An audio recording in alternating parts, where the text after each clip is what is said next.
my name's Dave PC. I'm the Building Works Manager for the Swindon and Cricklade Railway. The Swindon and Cricklade Railway were formed in 1978 after a lady in Swindon putting a letter in the local paper requesting or suggesting that perhaps we should try and have some heritage railway in Swindon to to remember, I should say, the Great Western Works that we had in our heyday, which Swindon is probably well known for.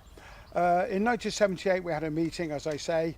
We then went ahead and spoke to the council. We were going to be based at Old Town Station. Unfortunately, due to certain problems out of our control, that couldn't materialise. We then were going to come down to the Morden area, Swindon, which is at the far end of the line. We were going to come there to have our headquarters there because there was quite a bit of track, quite a bit of facilities there, etc. Unfortunately, that came to a halt due to further technical difficulties, more to do with the ground itself than us being there. We then came to Blunsdon, where we are today. We set up our line here. When we first set up, there was no platforms at all. There was only a short piece of platform put in and a short piece of rail. The bridge you cross over just further back down there, the grass was 4 foot tall and there was a cow grazing in there. That was in 1978. So we have progressed from then.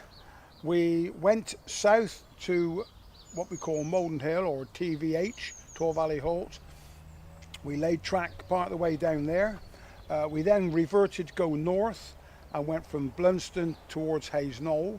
That gave us approximately just over half a mile of track. We have since then gone round the corner from TVH, nearly into Molden Hill itself, and we've also now headed up towards what we call South Meadow Lane. South Meadow Lane is a farm crossing, which is the position where we are at the moment, and will not progress further at this time. We are in negotiations with the local farmer and the borough and various other parties to proceed from South Meadow Lane up to Farfield Lane, where we need to put a bridge in. That is causing major problems because the cost of the bridge and keeping the road open for the farmers will result in some movement of road works, etc., to allow us to get in. After we've gone from Farfield Lane, we then hope to push on to Cricklade. Restoration is obviously a big subject on the railway. Everything that comes in has to be restored to its original before we can use it, because a lot of it is not now fit to run. We have various items on the railway which are under restoration. We have what they call Olsen Hall, which is a Great Western engine built in the Swindon Works, which is under restoration in the engine shed at Hayes Knoll. This will be probably a 5-year project. We've already done one. The famous 4-mark hall that runs on the Gloucester-Warwick Railway was restored here, and that took 21 years. Hopefully this one will only take probably less than half of that. We have the Thumper, which was destroyed, with the diesel electric unit, which was destroyed in the arson attack. We have now been able to restore part of that. We have a new coach to replace the completely damaged one, but once again all this needs restoring, time and effort, and of course money is a major factor. Money is not something that falls off the trees for us. We have to earn our money.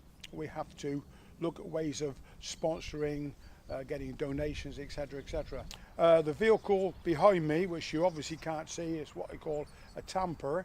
It's a track layer machine which allows the track to be straightened, levelled, etc. That is owned by a member of the railway, which it came in working order, but he's having to service and maintain it and restore parts of it to make it a fully working machine. A very valuable piece of kit.